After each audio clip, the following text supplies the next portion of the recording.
Welcome to the deep dive. Today, we're jumping into something fundamental, something we all do pretty much constantly. Daily communication, our mission, to really look closely at the foundations of how we connect, especially focusing on how English language learners tackle those crucial first steps.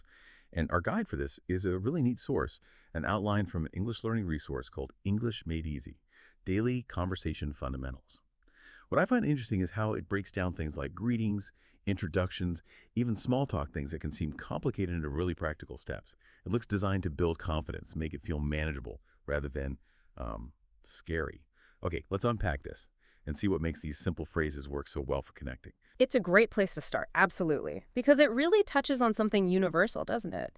I mean, no matter the language, that basic need to acknowledge someone, say who you are, start a comfortable chat, it's just fundamental socially. So this English Made Easy outline, it's not just teaching words, it's more like giving a blueprint for social interaction itself. And understanding that structure behind these simple chats, that gives learners more than just vocabulary. It gives them the confidence to actually engage. That's so important. A blueprint for social interaction. I like that.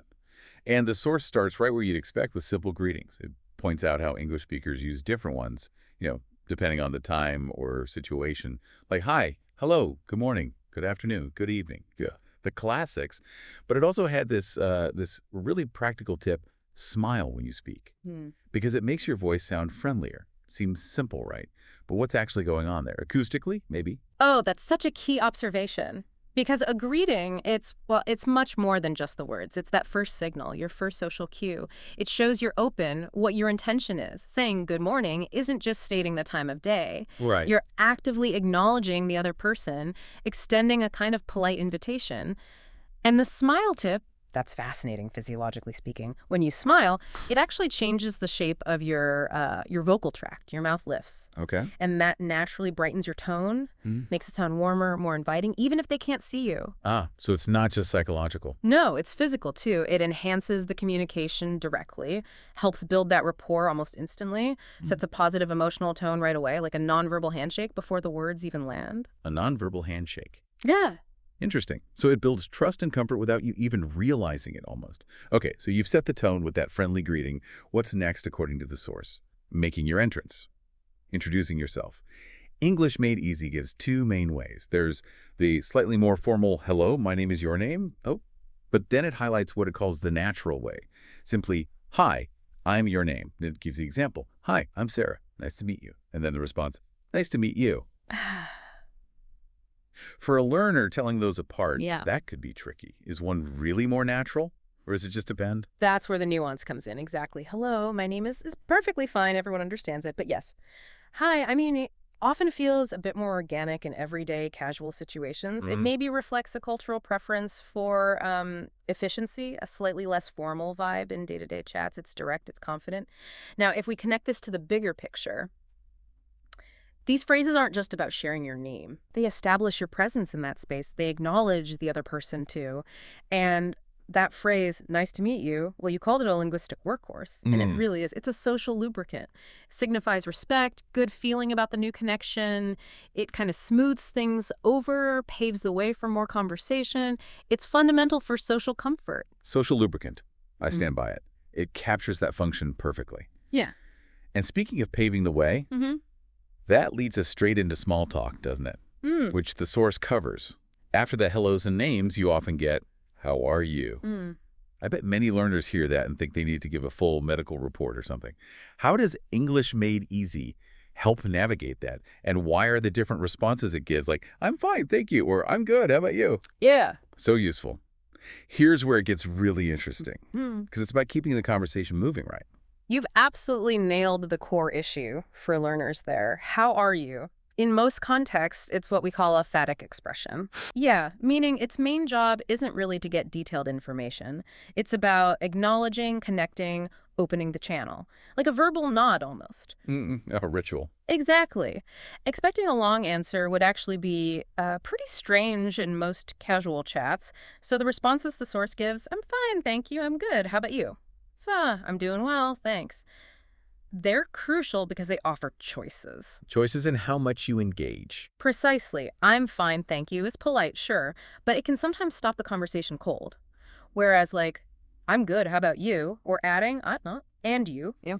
That immediately shows you're flexible with the language, and crucially, it passes the conversational ball back. Keeping it going. Right. It Yeah. shows you're an active participant, not just receiving the seemingly surface level exchange. It builds comfort, lets people sort of test the waters before maybe going deeper. It's a key step in building that initial rapport. That distinction between a real question and a social ritual is so important. It's all about that back and forth, the reciprocation. And the source material, English Made Easy, it does a great job showing how this all fits together in its full conversation practice. It has this little script between Alex and Maria. It goes, "Good morning. My name is Alex. What's your name? I'm Maria. Nice to meet you. Nice to meet you too. How are you today? I'm good, thank you. And you?" "I'm doing great." Looks smooth on paper, but where might a learner still trip up, even with a script like that? And what does this blueprint really teach about conversational flow? It is a great blueprint, yeah. But learners often struggle less with the words themselves and more with the timing, intonation, making it sound natural, not like they're reading lines. Right, the delivery. Exactly. Look at the flow. Good morning. That's the opening connection. My name is Alex. What's your name? That's brilliant because it introduces and immediately invites a response. Maria responds. And the nice to meet you exchange fulfills that mutual acknowledgement ritual. Then the shift. How are you today? The classic small talk opener. And Maria's, I'm good, thank you. And you. That's perfect. It returns the question. That reciprocity again. Absolutely vital in English conversation. Shows engagement. It's like a dance, turn-taking. Each line is a building block. And the way they link up in this practice script shows how, with repetition, these bits stop feeling separate and just become conversation. Fluid, natural. It proves that practice really does turn lines into dialogue. The biggest hurdle for learners is often internalizing that response instinct, knowing what to say, when, and how to keep it moving smoothly. Internalizing the dance steps. I like that, not just memorizing words. And that power of practice is exactly what English Made Easy emphasizes in its practice challenge. It tells you, the listener, to actually go find someone, a friend, family member, and practice the whole sequence. Hello, introduce yourself, ask their name, ask how they are, and the key instruction, repeat it until it feels natural. The source says, this is how you turn listening into speaking. What makes that act of practice so powerful? What's actually happening in our brains when we switch from just listening to actually doing? Well, that challenge taps right into basic principles of how we learn any skill, really. It's the huge difference between just taking information in passively and actively creating something with it. Okay. Listening or reading, that builds your knowledge base.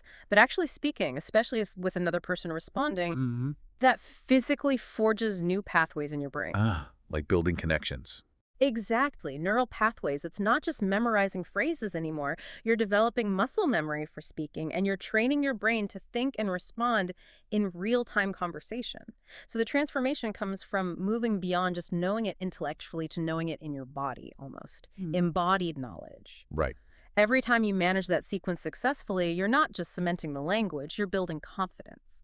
Reducing that anxiety about speaking, you're essentially training your brain to pull up the right words and phrases under a bit of pressure, which is what real conversation is like.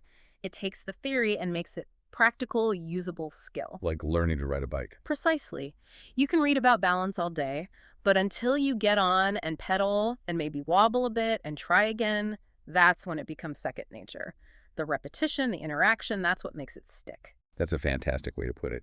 Moving from theory to practical ability, building those neural pathways. Wow, this deep dive into English Made Easy, daily conversation fundamentals, has been really illuminating, actually. We've seen how breaking down these basics, greetings, intros, small talk, isn't just about learning English words. It's about understanding how we connect socially, the subtle impact of things like a smile, and the absolutely vital role of structured, active practice. Absolutely. It turns knowledge into real, confident communication. Yeah.